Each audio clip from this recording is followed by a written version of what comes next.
Hey everyone, it's Jim Chapman with Chapman's Paint Place Podcast. So today we have a very special active guest. And when I say the word active, if you look up the word activity in the dictionary, you would see my buddy here, Steve Bernard with Client Technology Services. He is an individual that if you're involved in any type of civic activity in Livingston Parish, there's a good chance you probably ran into Steve. And we really feel privileged, Steve, to have you here and learn a little bit more about you, because the one good thing that I've noticed about Steve more than anything else is when he's in his civic activity form, he doesn't say a whole lot about himself. He really pushes everybody else, and whatever it is they ask him to do, he's always there to help. So we're very happy and blessed to have him on the show today. So Steve, how are you? Great. Good. So I want everybody to kind of learn a little bit more about you and about your business and what you do, since we can't get you to talk about it anywhere else. So how long have you been in Livingston Parish in this area? Well, we just had, wife and I just had 29th anniversary yesterday. So we've probably been, she's from here. I'm from Baton Rouge. So we probably lived here about 22, 23. Wow. Okay. So a while. Yeah. Once you cross that 20-year mark in Livingston Parish, you're pretty much from Livingston Parish. I also was a Baton Rouge guy, met a girl out here, and moved to the Livingston Parish community in 1998. All the hot girls are in Livingston Parish. Absolutely. Pretty much figured that out. Yeah. So, in my, opinion, and most people's that I talk to that have made that change, it was probably the best change ever made in their opinion. So, you mentioned your happy anniversary. You are married to Shannon Bernard. A lot of people know Miss Shannon around here. She's also very active in the community. And I'll tell you a quick story about Miss Shannon Bernard. So when I got into the Chamber of Commerce specifically, I was looking for a way. There's been a lot of years that I've been wanting to learn how to market myself. And I sell Farrell Calhoun paint. And one thing I wanted to do was kind of highlight that I sell it. There are other people that sell it and they do a great job doing it, but I wanted to highlight what I bring to not only Farrell Calhoun paint, but any type of painter, what I could bring to the table to make their life easier. So I was trying to figure out a way that I could do that. And I was at a chamber event and I saw a sign and it said Shannon Bernard, representing Primerica. And I thought, that's perfect. That's what I can do. So I totally copied it, and I actually have an easy up tent. And if you look at the top of it, I had a local sporting center do the tent for me, but it says on there, Jim Chapman representing Farrell Calhoun paint. So thank your wife. I'll have to do that. For that idea. Absolutely. Because that was something that really helped me. I was struggling with that decision, believe it or not, how I was going to word that to where when people thought about paint, they thought about me. So one thing I want to do first is I want to get into what you do, your business specifically a little bit. You own Client Technology Services. Right. They offer IT services. So what specifically does Client Technology Services do for their clients? I'm sure you offer cloud-based stuff, and so kind of get into that with me a little. Okay, so we mainly support businesses. Mm-hmm. So basically, we'll take a business with one computer, or we've got clients with over 30 with several servers. We do the whole, I guess, gamut of it. But we're like your internal IT department. So it's hard to hire, people to take care of your IT that were, like employees and stuff. So Sure. We're your outsource. Or if you've got internal IT, we're a resource for them. But we do all that, viruses, we sell computers, we can support your servers, we do all that cloud stuff. Big deal nowadays, make sure you're backed up, that kind of thing. Huge. Yeah. If you could do anything IT wise, if I had advice, it would be backups. Always back up. So we manage backups for our clients, or we'll do them. But, we've got all kinds of stuff. We have monthly clients. We prefer being on site, which a lot of our competition does everything remote. We do that too, but we like seeing the client. Yeah. Most of our clients have been longtime friends of ours. So, it's, most IT guys are nerdy. We tend to think we're not as nerdy as the rest of them and stuff. We are chatterboxes, man. We're on site. Hey, how you doing? Our clients, like that, because you're engaging them and stuff. And so they use you more. And, we've got a bunch of long-term. I've had same client since 1982. And that speaks volumes. Longevity in any business is important, and especially when you rely on clients to continue using you over and over again. So, to me, it kind of tells a story of your service and what you're offering that client, that they will continue to use you, because there's certainly options out there. Yeah. So that's all well and good. So you do set up cloud services. You talked a little bit about how important backing up your stuff is. I can speak to this personally because in 2016, Farrell Calhoun, for example, we were backing everything up. That was something we did in our daily task routine. However, we did not have a cloud. So what happened was, in our haste to leave the store, we did not lift that little, or actually it was a large box high enough up to stay out of the water. And so all of those color records that we had prior to that were flooded, destroyed. Had we had a cloud at that point, we wouldn't have had much of a problem. But we did. Since then, we went to a cloud-based system. So I would imagine you probably saw an increase in business after everything settled after that. And most of our clients, keeping them going, because after the flood, several of them got flooded. And we were able to get them back, because the big deal is get back in business, as soon as possible and stuff. So I just remember driving down range right after the flood, and we had several clients, devastated. One building, everything's on the floor. All the walls fell down and stuff, and it was just, full of water. Yeah. But, a few months later, they're back up and running. Back rocking and rolling. We were actually waiting on the contractor. Wasn't anything to do with the technology. Fantastic. Now, what would you consider like your bread and butter clients? Do you have a specific bread and butter client? I guess our sweet spot is, if you've got maybe a server, if you've got at least 5 to 10 computers, that's a sweet spot. But like I said before, we'll take somebody's got one, because hopefully they'll grow with us. Sure. And so we take care of that too. But I like to say, I like server stuff. If they've got a main server where they store their information, they got 5 to say 10 computers. That's a great client. Yeah. Because that means they're using their stuff. They like technology, that kind of thing. Awesome. Yep. So we're all cruising along in early March, and then boom, pandemic. Okay. So business owners all over Livingston Parish had to struggle to find out, are we essential? Are we not essential? Obviously I would assume IT was an essential business. Yeah. So what steps did your company take to kind of adjust to that climate out there? I know in our case, we had to kind of look on the news and like everybody else and find out, read the CDC's website, find out what we were required to do. What from Client Technology Services did y'all want to kind of enact to make sure everybody felt comfortable? Well, we followed all the guidelines, and we're checking all the, we've got technology newsletters, all that kind of stuff that help us go. But we have first thing we bought was an air unit for our office that recycles the air. So we do a lot of remote support. Yeah. So, we're in the office, so we're spaced out, and we do check our temperatures every day. We wear the gloves and masks. Now we kind of, the rule of thumb is when we go to a client, if they want it, we do it. If they don't, we kind of go with what the client says. But we were lucky, because we were essential. We have several clients that they were essential. So we were still going on site and stuff. So what they would do is they'd split their staff. So half would work today and the other half would work from home, and then they'd rotate.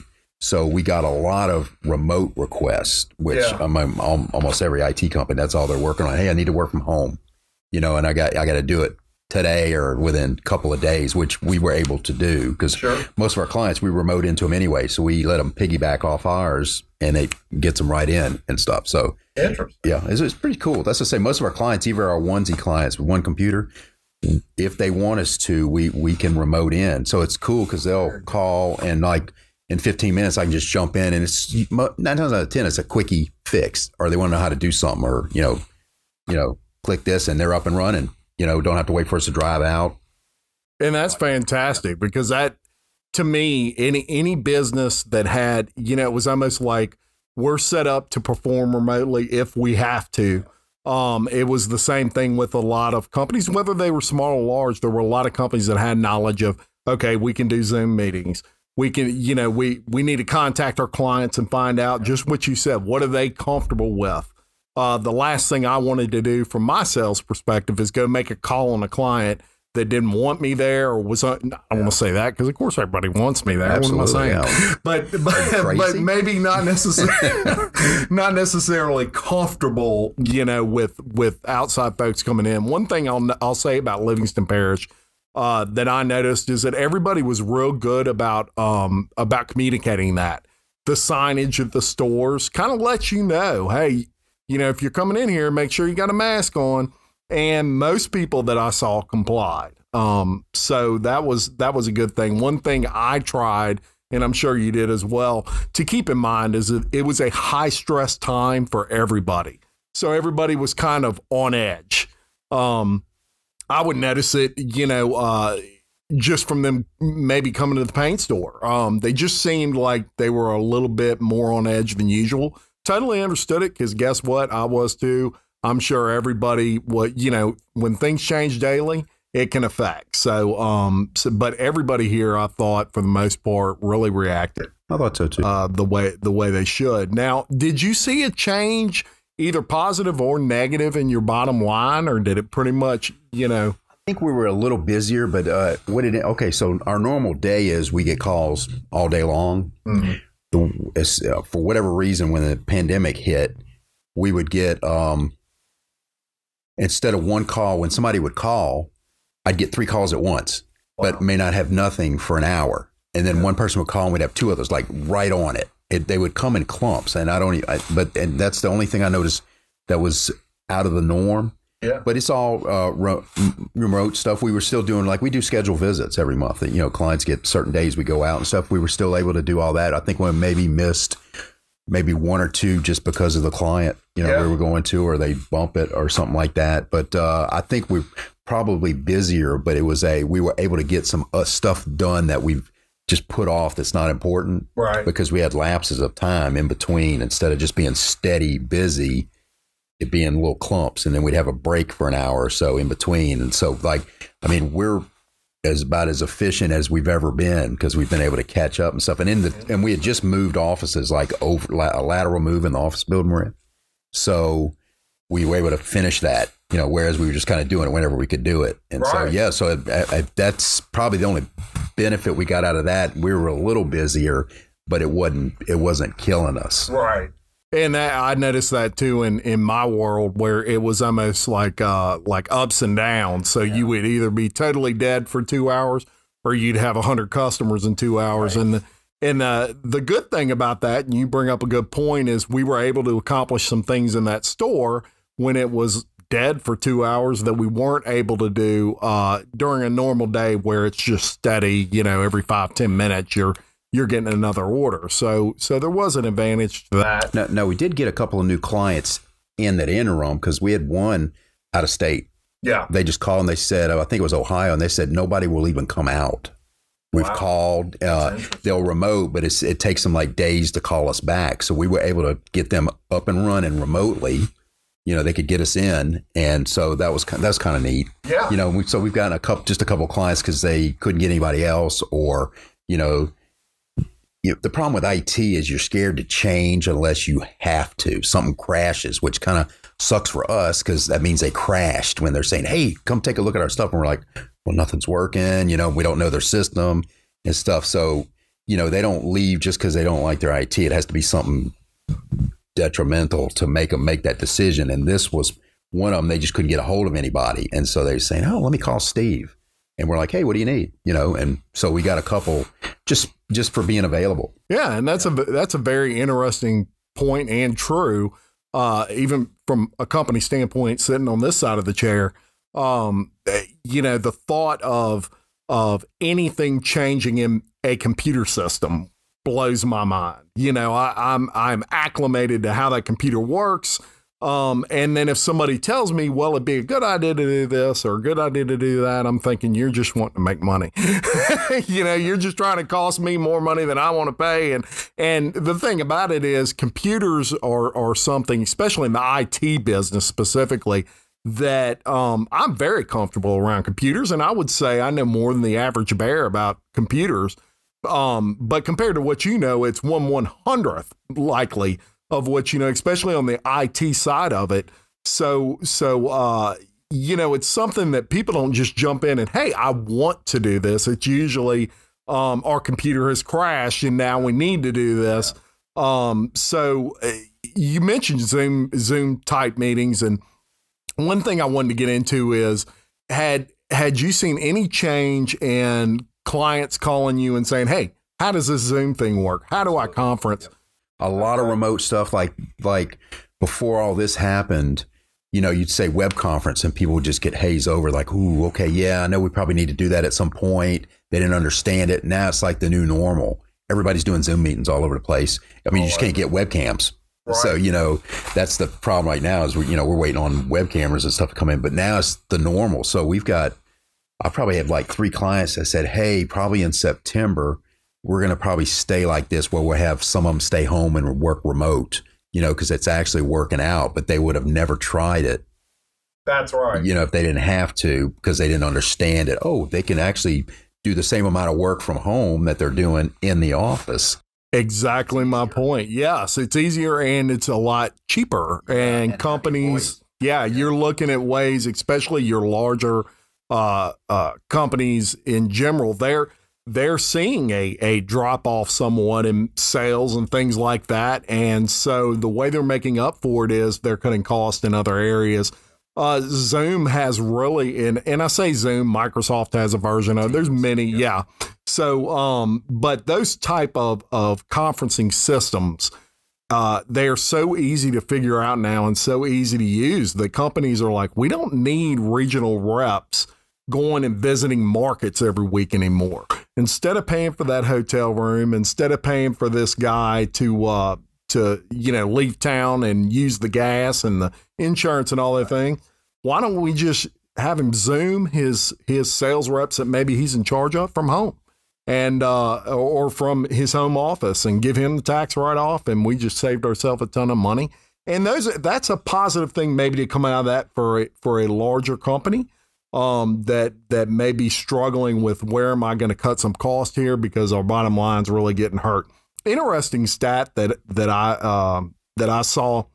I'm in Leadership Livingston, and one of the things, you were in it. You graduated Leadership Livingston, as is your wife, and as is McHugh, who's sitting on the backside here. He's not saying much today, but he's the engineer and the brains behind this whole operation. So anyway, one thing, interesting stat that we did our parish government day. I think it was week before last, but of course we Zoomed it because of everything going on. One of the interesting things with that is they showed the sales tax intake for April of this year and the sales tax intake from April of last year. Believe it or not, with all these businesses closed or only doing curbside, they actually had a increase in sales tax. Blew my mind. I would have never, assumed that, thought that. Sadly, it seems like it was kind of a feast or famine thing. It was either you were really, really busy or you had no business. And of course, all of us, feel horrible for those that had to completely close, like the restaurants and things like that. And we're hoping for a large comeback. One good thing that I'm hoping personally that can come out of all this is people really take people really take into account how important it is to buy local, shop local, use family-owned companies, because in situations like this, number one, they need you. And number two, you're doing a good thing that you should feel good about. If it costs you 50 cents more to buy that particular item local instead of going on Amazon, pay it. You know, it matters more than a lot of people realize. And all of us here in Livingston Parish feel that way for the most part. If you know of people, you know, mention it to them and tell them, hey, you know, think you can get that somewhere local? I mean, I'm not ashamed to ask them because it matters. It really does, especially our restaurants around here, you know, that have really suffered over all this. So let's talk about giving back, since that's so important. You're a member of BNI. You're a member of the Livingston Parish Chamber of Commerce as an ambassador, and you do a whole bunch of other stuff. What are some other civic organizations? Well, I'm in Walker, Kiwanis. It's been about a year. We wanted to do something more community-based, and, you know, I'd been talking to, like, I was going to join I didn't know they had one in Walker, so I was going to join the one in Denham, and then I was talking to Travis Clark. He says, we have Kiwanis and Walker. I'm like, well, that's where I live. Yeah, so I've been there about a year. That's great. BNI be almost 17 years in November, and then the Livingston Parish Chamber, I've probably been 13 years member. So yeah. Well, and you're a guy that is at every event just about when we had events, and you know, you're a guy that's out there. You're a face that people see. I remember when I joined the chamber, Steve was one of the first guys I met. And made it, and I joined anyway. Wow, yeah, that's a testament to Jim right there. Yeah, that's right. But you were one of the first people I met, made me feel extremely comfortable. To the point, it was funny. I went home and I told my wife, I said, "Man, there's a guy named Steve. Super nice guy." And she says, "What's his last name?" And I said, "Bernard." And he says, he works out at that place over there, Anytime Fitness or something like that. And I said, yeah. No, she works with Lisa Baker. Oh, who yeah, also works out there. Yep. And so it's funny. That's right. Lisa knows you. Yeah, we've talked about you before. Yeah. So it's almost like the 7 Degrees of Kevin Bacon or whatever. I'm like, wait a minute, you remember that? So anyway, it's funny how the community is still small enough that you can run into people that know people and things like that. But being in all these organizations like you are and how active you are, you come across business owners all the time.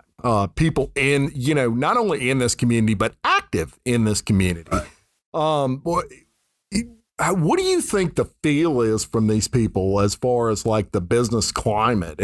Does everybody feel like, you know, Livingston Parish is going to be okay? And I think so. I love Livingston Parish. I mean, I was born, raised in Baton Rouge. As soon as we moved here, I'm like, we wanted to move here. Yeah. And I'm like, man, I love it here. This is you know, that's why I'm in the chamber and stuff. I love Livingston Parish. Yeah. I love it. After doing leadership, I mean, I would go home with a headache after class because it was so much information. I mean, it was just all mental. I mean, we'd see so much, and you think about it when you get home. It's stuff you never see. It's all in the background, that stuff like city and all that stuff. Exactly. Unbelievable. Probably one of the best things I've ever done was the leadership program. And then we did, project and all that stuff but all those people I met in leadership, longtime friends now. Yeah. And that's the great thing about leadership. I agree with that. It almost sounds like we're word for word on that. I feel the same way. All of us in here, even McHugh, you can't see. You see enough of him on his morning show, but all of us are you two are leadership Livingston graduates. I don't know what you call me. I haven't actually graduated. Yeah, you hadn't graduated because so kind of iffy there. So we'll have to wait and see if you actually get past. They may have to hold you back. I don't know. That's right. But hopefully I'll be the next one. But you're exactly right on the experience. It was crazy how many things. I thought I knew everything about Livingston Parish, even though I wasn't from here. I was from Baton Rouge. My wife was from here and had deep roots here. So is from here. And so from that aspect of it, I thought I kind of knew everything about Livingston Parish.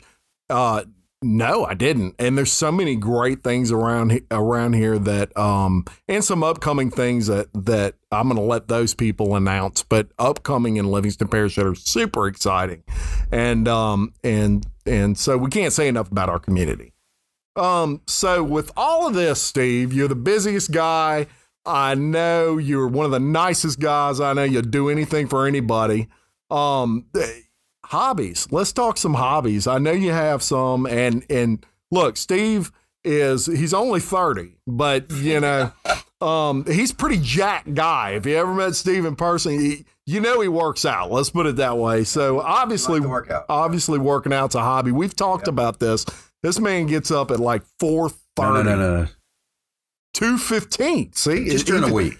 Yes, and he goes and he works out, and I'm like, man, it's almost like you meet Steve Bernard and you get to kind of know Steve Bernard, and you're like, then I fall you asleep. just feel inadequate in some ways, because you're like, I've never got up at 2:15 to work out. Why not? What's wrong with me?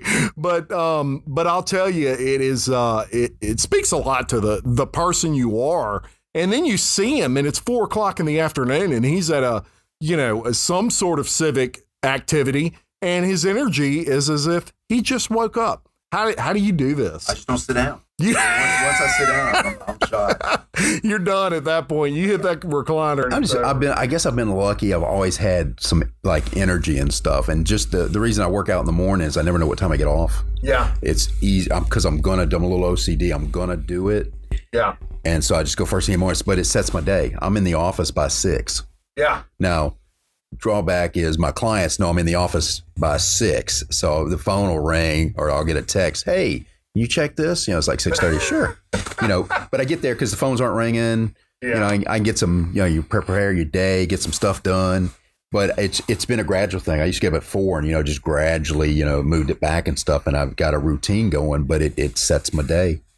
It really is something. You're right. It sets your day, and it's over with at that point. You get up, you work out, you do whatever you do for yourself in the morning, and that that's something that you're doing for Steve, and thank goodness you have that, because you do a lot for everybody else. And so, I'm lucky Shannon lets me do it. So I can go. That's right. She takes care of the stuff at home in the morning stuff. I'm out the door. Team effort all the way, and yeah, my wife would totally let me do it. It's just me doing it. I ought to blame it on her and say, "Oh, Wendy won't let me do it." Dang it, I really want to go. Yeah, she totally let me. I just, it's now you go to bed early. You go to bed at like 8 o'clock. 8:15 at the latest. Yeah, which is great. That's a great habit to get into. For me, that 8 o'clock, I'll have to work towards. And one of my goals is to actually, for this year, is I want to be someone that gets up, goes and gets my workout in early like that, and gets to bed early. Because, man, I'm telling you, ever since I was 18, it's, I've been one of those guys that I work deep into the night. And I get up. I don't get the sleep I should, really. I get up early as well, but not that early. But I do get up early, early to rise guy. And love what you do. I'll work, and then I just can't do it anymore. It'll be like, okay, I got to stop. Yeah. But I love what I do. Yeah. I'm the same way. I don't feel like it's work. I feel like it's more kind of like who I am. And it's just life. I'll tell you this. I get stressed if somebody calls and we haven't called back in a couple of hours. We've had some, this is just new potential clients. So they'll go, well, we called our IT. They take sometimes a week to call me back. I'm like, a week? I'm freaking out if I haven't called them. Like the next day I find out we didn't call somebody that called the day before. Right. Just, because it's called peace of mind. The client just wants to know, you may not fix it right away. Hey, look, you called? What's going on? Oh, yeah, we can take care of that for you. And that's all they want to know. Yeah. It could be some minor issue, but to them, it's either stopping them or they don't know how to move forward from it. And so just the little callback, and it could be as simple as, hey, next Friday, can you do this for me? Absolutely. Well, that's off their plate. Yeah. And so we really try to do that. But we came from what's called break fix. If something breaks, you call me. Most of our competition, and we do it too, have monthly plans. You do a bunch of preventive maintenance, visits and all that kind of stuff. Well, we came from that break fix model. You call, we just jump on it. And we used to do payroll systems and a point of sale systems, which means if your payroll's down, you can't cut checks for your employees. Right. That's an emergency. Deal. So we would just jump. So we've just always had that attitude. Let's, even if it's something simple, let's see if we can knock that out. Yeah. But we've invested in some software that tracks all our stuff. So if I know I'm coming to your place tomorrow, I can look in the system and say, well, here's these 2 other little things, not important. Yeah. Just we'll knock those out while we're there. Yeah. Your priority time. Yes. And it saves you money, saves us a little time from going all over the place and stuff, and you're happy. So yeah. So we touched on a little bit with your family, and tell us a little bit more about your family. Oh, I got a son. He works with me now. He'll be 25 in October. He graduated LSU last year, computer science. But he wants to be an actor. So at some point he's going to leave. Yeah. It might be a year or so. He either wants to go to California, Atlanta, wherever the jobs are. But he does improv, all this stuff. He's been in John Schneider's that movie he did last year for Christmas with General Lee and stuff. Yeah, he had his name in the credits and stuff. Yeah, it's on the picture of the cover and stuff. That's a big deal. And so he'd be 25. My daughter Bella just turned 11. She was foster care. We had her we ended up adopting her. We got her at 6 weeks, adopted her a year later. Wow. So yeah, awesome. And then we got a dog. Dotson. He's 15.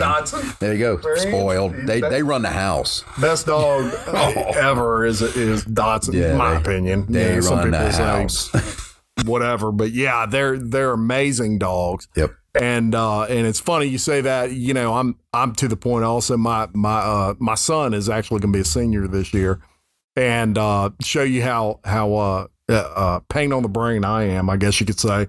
He tells me, we've been trying to hammer him down on what do you want to do? What do you want to do? Now, when I was his age, what I wanted to do? I knew what I wanted to do.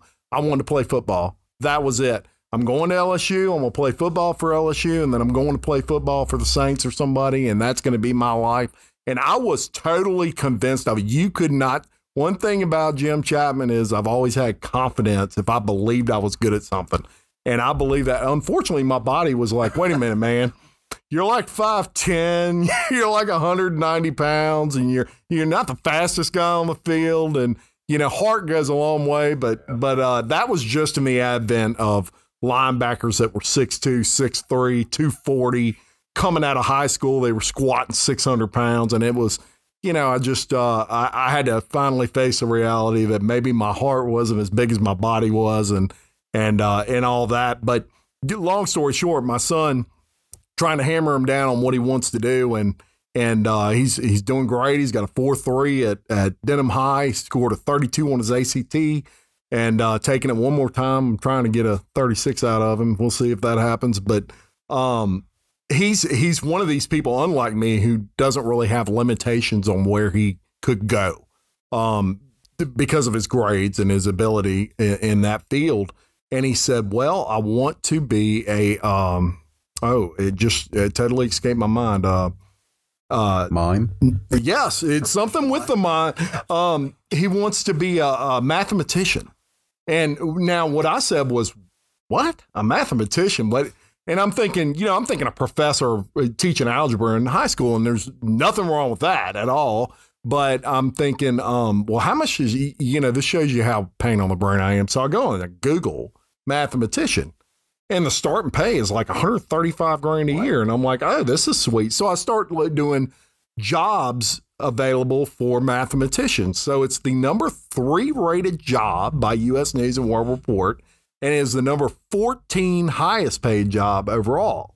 So who hires for this? SpaceX, NASA, all of these, especially those type of fields where they're trying to figure out probabilities. They hire mathematicians to figure all that stuff out.